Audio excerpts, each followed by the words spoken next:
আওয়ামী লীগ কখনো পালায় না। ফ্যাসিস্ট হাসিনাকে ভারতে আশ্রয় দেওয়ার পর থেকে মোদী সরকারের যেন হাসিনা ছাড়া আর কিছুই মাথায় আসে না। এক হাসিনার জন্য ভারতের দাদাবাবুরা বাংলাদেশের সাথে সম্পর্কের 12টা বাজাচ্ছে পদে পদে। হাসিনা পালানোর পরপরই ভারত বাংলাদেশিদের ভিসা দেওয়া বন্ধ করে দেয়। যে ভুলের খেসারত এখন তাদের দিতে হচ্ছে, আর দিতে হবে চিরকালই।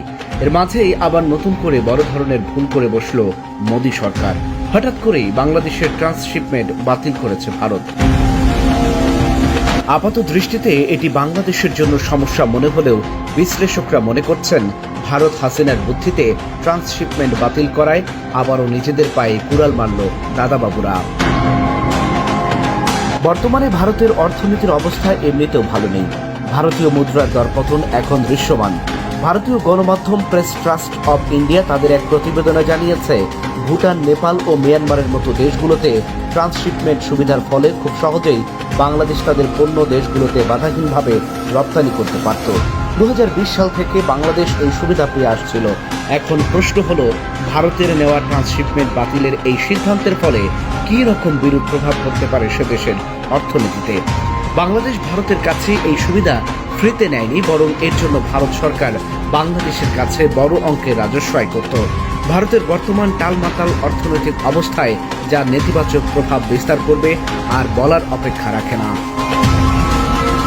হাসিনাকে ভারত আশ্রয় দেওয়ার পর বাংলাদেশকে চাপে ফেলতে বাংলাদেশিদের ভিসা দেওয়া বন্ধ করেছিল ভারত। এমনকি চিকিৎসা ভিসা বন্ধ করার মতো নেক্কারজনক কর্মকাণ্ড ঘটায় নরেন্দ্র মোদী সরকার। তবে নোবেল বিজয়ী অর্থনীতিবিদ ডক্টর মোহাম্মদ ইউনূসের মাস্টার প্ল্যানের কাছে ধরাশয়ী হয় দাদাবাবুরা। ডক্টর ইউনূসের দূরদর্শিতায় ভারতের বিকল্প হিসেবে আরও ভালো মানের অত্যাধুনিক চিকিৎসা সেবার দেশ চায়নাতে কম খরচে বাংলাদেশিদের জন্য নিশ্চিত হয় ভিসা আর উন্নত মানের চিকিৎসা সেবা।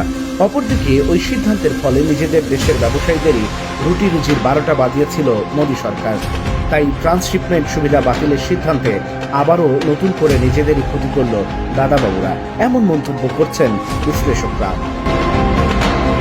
এবার ভারতের নেওয়া ট্রান্সশিপমেন্ট সুবিধা বাতিলের সিদ্ধান্তে বাংলাদেশও নিচ্ছে পাল্টা ব্যবস্থা। ভারতের এই ট্রান্সশিপমেন্ট বাতিলে বাংলাদেশের তেমন কোনো সমস্যা হবে না বলে ইতিমধ্যে জানিয়েছেন বাণিজ্য উপদেষ্টা শেখ বশিরউদ্দিন। তিনি বলেছেন, হঠাৎ করে ট্রান্সশিপমেন্ট বাতিল করেছে ভারত, তবে এতে বাংলাদেশের সমস্যা হবে না। নিজস্ব ব্যবস্থাপনায় সংকট কাটাতে চেষ্টা করা হবে, বাণিজ্যিক সক্ষমতা বাড়ানো হবে।